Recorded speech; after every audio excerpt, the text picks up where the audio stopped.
নমস্কাৰ আপোনালোক সকলোকে পপুলাৰখন ইউটিউব চেনেললৈ স্বাগতম জনাইছোঁ। যদি আপোনালোক চেনেলটোলৈ প্ৰথমবাৰৰ বাবে আহিছে প্লিজ চেনেলটো ছাবস্ক্ৰাইব কৰি দিব। যদি ভিডিঅ'টো ভাল লাগে এটা লাইক কৰি দিব আৰু লগৰ বন্ধু বান্ধৱীসকলে শ্বেয়াৰ কৰি দিব। এতিয়া আপোনালোকৰ বহুখিনি কেণ্ডিডেটৰে মনটো বেয়া, কাৰণ তেওঁলোকে অসম আৰক্ষী যি ইণ্টাৰভিউ হৈ গ'ল, ইণ্টাৰভিউত ফেইল কৰিছে। বহুতে 1 ছেকেণ্ড 2 ছেকেণ্ডৰ বাবে ৰানিঙত ফেইল কৰিছে আৰু বহুতে পাছ কৰিছে যদিও আপোনালোকৰ বতৰৰ বাবে বা বিভিন্ন কাৰণত আপোনালোকৰ তেওঁলোকে যিটো মনে বিচৰা মাৰ্ক সেই মাৰ্কটো লাভ নকৰিলে। তেওঁলোকে জাষ্ট পাছ কৰিছে আৰু নিজে ভাবি আছে যে তেওঁলোকে ৰিটেন টেষ্ট দিবলৈ নাপায়। সেইসকলৰ এতিয়া মনটো বহুত বেয়া। এতিয়া আপোনালোকক ক'ব বিচাৰোঁ যে আপোনালোকৰ 2025 চনৰ ফেব্ৰুৱাৰী নহ'লে মাৰ্চ মাহত আকৌ নতুনকৈ এডভাৰ্টাইজমেণ্ট মুকলি হ'ব। হয়তো সকলোৱে কথাটো জানে।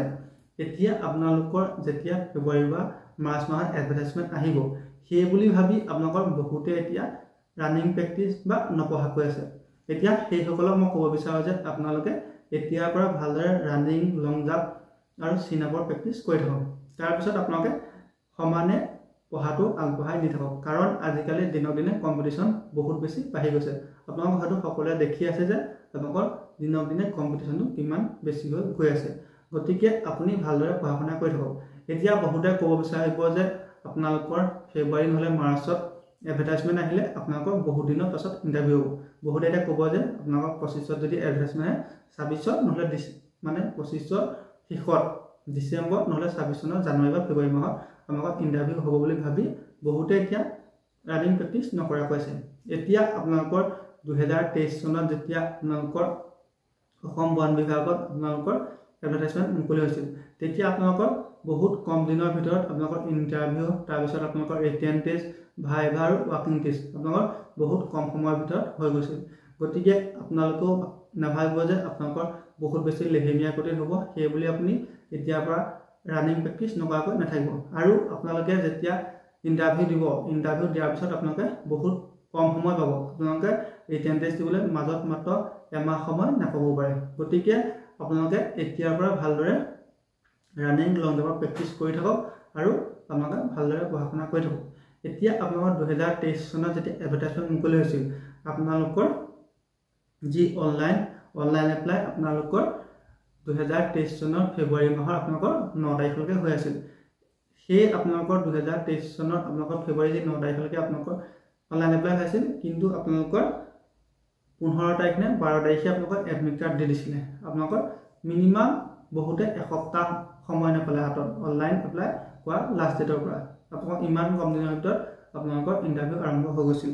এতিয়া মই ইণ্টাৰভিউ দিছিলোঁ আপোনালোকৰ 2023 চনৰ আপোনালোকৰ মাৰ্চৰ 7 তাৰিখে। তাৰপিছত মাৰ্চৰ 7 তাৰিখে মই ইণ্টাৰভিউ দিছোঁ আৰু মোৰ যিটো আপোনালোকৰ ফৰেষ্টাৰ গ্ৰেড 1ৰ পৰীক্ষা হৈছিল আপোনালোকৰ এপ্ৰিলৰ 2 তাৰিখে।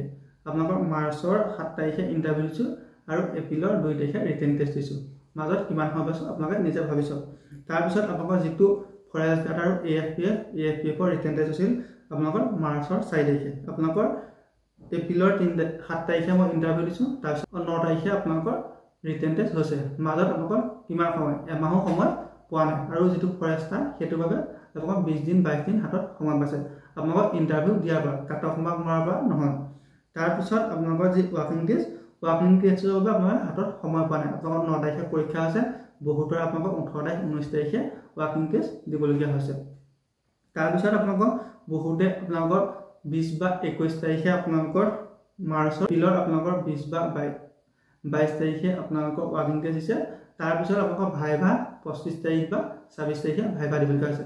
আৰু আপোনালোকৰ মে 8 তাৰিখে সকলোৱে ৰিজাল্ট পাই গৈছে। আপোনালোকৰ কিমান কম দিনৰ ভিতৰত, আপোনালোকৰ জানুৱাৰীৰ পৰা মে'ৰ ভিতৰত গোটেইখিনি আপোনালোকৰ কমপ্লিট হৈ গৈছে এডভাৰ্টাইজমেণ্ট মুকলি হোৱাৰ পৰা আৰু আপোনালোকৰ লাষ্ট ৰিজাল্ট দিলেহি। গতিকে বহুত আপোনালোকৰ কম দিনৰ ভিতৰতে সেই আপোনালোকৰ ইণ্টাৰভিউ, তাৰপিছত আপোনালোকৰ ৰিটেন টেষ্ট, ভাইভা, ৱাকিং টেষ্ট চব হৈ গৈছিল। আপোনালোকৰ ফৰেষ্ট ডিপাৰ্টমেণ্টত আৰু এটা ইভেণ্ট বেছি আছিল, সেইটো হৈছে ৱাকিং টেষ্ট। গতিকে আপোনালোকৰ বহুত কম দিনৰ ভিতৰতো আপোনালোকৰ ইণ্টাৰভিউ পাতোঁ বুলি কেতিয়াবা শেষ কৰি দিয়ে। গতিকে আপোনালোকে লেহেমীয়া হ'ব বা বহুত দিন হ'ব বুলি ভাবি আপোনালোকে ৰানিং নাইবা লং জাম্প নহ'লে আপুনি নপঢ়াকৈ নাথাকিব। আপুনি যেতিয়া ইণ্টাৰভিউ দিব আপুনি হাতত সময় নাপাবও পাৰে।